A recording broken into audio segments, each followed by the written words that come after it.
सभी को आत्मबंधन। जब मन शांत होता है तभी ब्रह्मांड सुनता है। तो सुनिए, मैं हूँ आध्यात्मिक मालती। सूर्य स्वर। क्या आप जानते हैं, आपकी सांसें ही आपकी किस्मत लिखती हैं। योग के रहस्यमय शास्त्रों में कहा गया है कि स्वर ही जीवन है। आज हम जानेंगे सूर्य स्वर का रहस्य। यह दिव्य श्वास जो जीवन में ऊर्जा, आत्मविश्वास और सफलता लाती है। हर पल आपकी एक नासिका अधिक सक्रिय होती है, दाहिनी या बाईनी। जब दाहिनी यानी कि राइट नॉस्टल, पिंगला नाड़ी सक्रिय होती है तो उसे सूर्य स्वर कहा जाता है या सूर्य नाड़ी।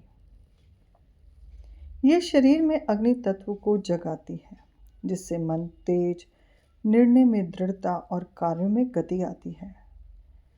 जब सूर्य स्वर चलता है तब हमें कर्म, निर्णय, संवाद और प्रयास करने चाहिए, क्योंकि यह समय सफलता की ऊर्जा से भरा हुआ होता है।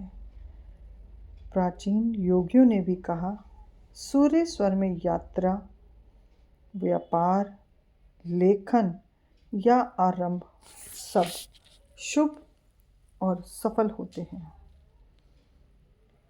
कैसे पहचानें कि आपका सूर्य स्वर चल रहा है? थोड़ी देर के लिए अपनी दोनों नासिकाओं के पास अपनी उंगली को रखें। धीरे धीरे श्वास लें और छोड़ें। श्वास का प्रवाह महसूस करें। दाहिनी नासिका से श्वास अधिक सहज चल रही होगी।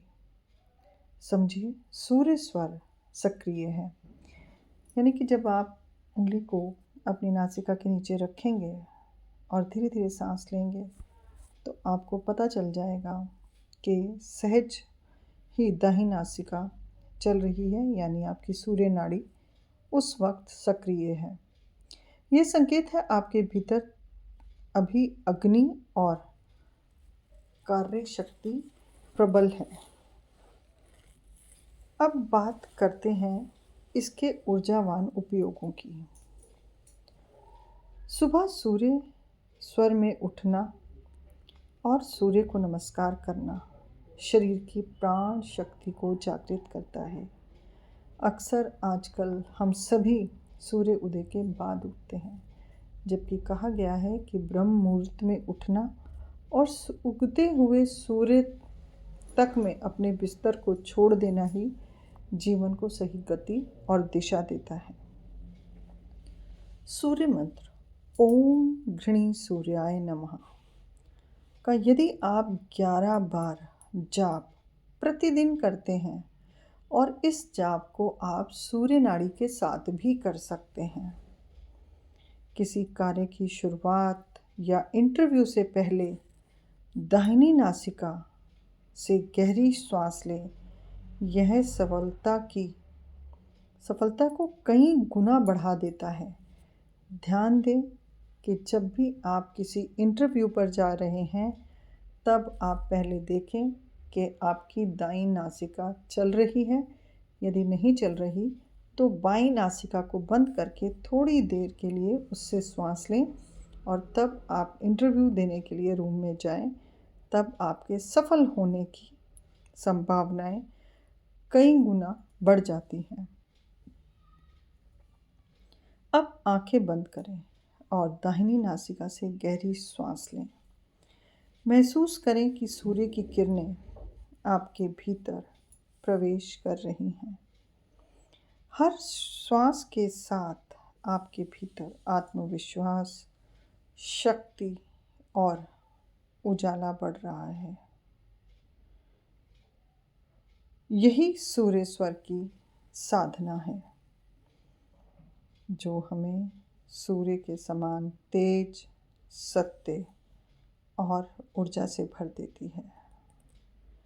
जब आप इस तरह से अपने सूर्य स्वर को प्रतिदिन एक्टिव करते हैं, तब आप देखेंगे कि आपके व्यवहार में भी बदलाव आ रहा है, निर्णय लेने की क्षमता बढ़ रही है और शरीर के अंदर ऊर्जा आपको महसूस हो रही है।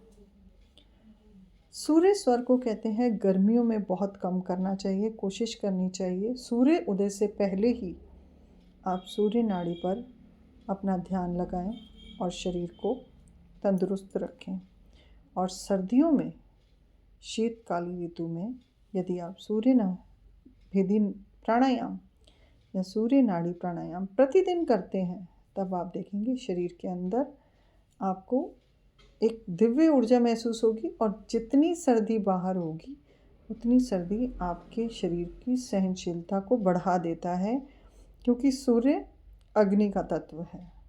जब आप इस तरह से सूर्य को ऊर्जा से भर देते हैं, तब आप देखेंगे कि आपको ठंड के समय में सर्दी आपको कम लगेगी। अगर ये हमारे बुज़ुर्ग लोग इनको ज़्यादा कराया जाए तो इनके स्वास्थ्य में काफ़ी अच्छे लाभ मिल सकते हैं। यहाँ पर मैं आपको ये भी चीज़ बता दूँ, हाई बीपी जिन लोगों को हाई बीपी की शिकायत हो, उन्हें सूर्य भेदी कम करना चाहिए, क्योंकि सूर्य अग्नि का तत्व है और अग्नि बढ़ने से आपका बीपी भी बढ़ सकता है। तो खास इसका भी ध्यान रखें। हाँ, सर्दियों में आप इसको 2 से 3 मिनट ही करें, ज़्यादा ना करें। हर एक योग में, हर एक प्राणायाम का एक नियम है, अवधि है। और जब हम सूर्य भेदी प्राणायाम करना आरंभ करते हैं, तब आप देखेंगे आपके शरीर में और आपके चेहरे पर एक ओजस प्रकट होने लगता है। आपकी निर्णय शक्ति बदल जाती है। जहाँ आपको डर सताता है, वहाँ आप निर्भय होकर अपने निर्णय ले पाते हैं, क्योंकि सूर्य शक्ति का प्रतीक है। अपने मन को स्थिर रखने के लिए भी आप सूर्य भेदी प्राणायाम का प्रतिदिन अभ्यास कर सकते हैं। जब आप सूर्य भेदी प्राणायाम करते हैं, तब आपकी मानसिक, शारीरिक, और कहते हैं ना कि शरीर की मजबूती के लिए अग्नि शरीर में होना ज़रूरी है। हाँ, जिनको पित्त दोष हो उन्हें भी खास ध्यान रखना चाहिए कि उन्हें कितनी अवधि के लिए सूर्य भेदी प्राणायाम करना है। सूर्य भेदी प्राणायाम जब हम करते हैं, कहते हैं जब आप किसी निर्णय में जा रहे हैं और निर्णय में आप कश्मकश में हैं, आप निर्णय नहीं ले पा रहे हैं, तो आपकी निर्णय शक्ति भी सूर्य भेदी प्राणायाम से बढ़ जाती है। अक्सर ऐसा देखा गया है कि हम सभी निर्णय हाँ या ना में अटके रहते हैं। ये काम किया जाए, सफल होंगे या असफल, यही भेद खत्म करता है सूर्य भेदी प्राणायाम। आपको ओजस प्रदान करता है, शरीर में ऊर्जा का प्रवाह बना रहता है, क्योंकि हमारे शरीर के अंदर 72,860 नाड़ियों का संतुलन हम अपने सूर्य भेदी प्राणायाम से कर सकते हैं। ये हमारे शरीर को स्वस्थ रखता है, हड्डियों को मजबूत करता है। और जिन लोगों का वज़न बहुत ज़्यादा हो, उनके लिए सूर्य भेदी बहुत ही उत्तम है। वो लोग अपने वज़न को कम करने के लिए, यदि उनका बीपी हाई नहीं है, तो प्रतिदिन धीरे धीरे 2 से 5 मिनट और फिर धीरे धीरे इसका समय बढ़ा सकते हैं। इस प्रकार से सूर्य की तेज, सूर्य का प्रकाश और सूर्य की ऊर्जा हमारे शरीर को संतुलित रखती है सूर्य भेदी प्राणायाम से। यदि आप इन सभी चीज़ों का ध्यान रखते हैं और प्रतिदिन प्राणायाम करते हैं, और सूर्य भेदी और चंद्र भेदी पर अगला वीडियो आएगा, जिसे आप ज़रूर देखें। और मेरा आप सभी से अनुरोध है कि वीडियो को पूरा ज़रूर देखें, तभी आप अपने जीवन को बदल सकते हैं अपनी श्वासों के द्वारा। यहाँ पर एक एक विषय को इसलिए बताया जा रहा है कि आप सभी लोग उसको धैर्य से समझ सकें और उस पर अपना अभ्यास कर सकें। सूर्य भेदी प्राणायाम हमारे बहुत सारे रोगों में भी हमें फ़ायदा देता है। जैसे आर्थराइटिस की प्रॉब्लम में बहुत फ़ायदा देता है। सूर्य से हमें विटामिन डी भी मिलता है, तो इसमें आप सूर्य की धूप का भी उपयोग कर सकते हैं और कोशिश करें सूर्य उदय के समय हल्की धूप में बैठकर यदि आप करते हैं तो आप अपनी शक्ति और ऊर्जा को बढ़ा लेते हैं। सूर्य भेदी प्राणायाम प्रतिदिन करने वालों के अंदर निर्णय क्षमता, कार्यों में सफलता और निर्भयता का आप उनके व्यवहार को देख सकते हैं कि उनकी निर्भयता भी बढ़ जाती है। यदि आप भी चाहते हैं कि अपने जीवन के उस कमज़ोर भाव को ख़त्म करना चाहते हैं, तो आज से अभी से आप सूर्य भेदी प्राणायाम का अभ्यास करें।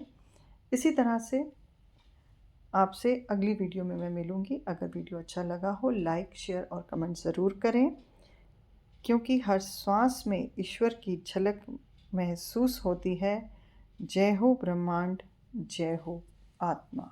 धन्यवाद।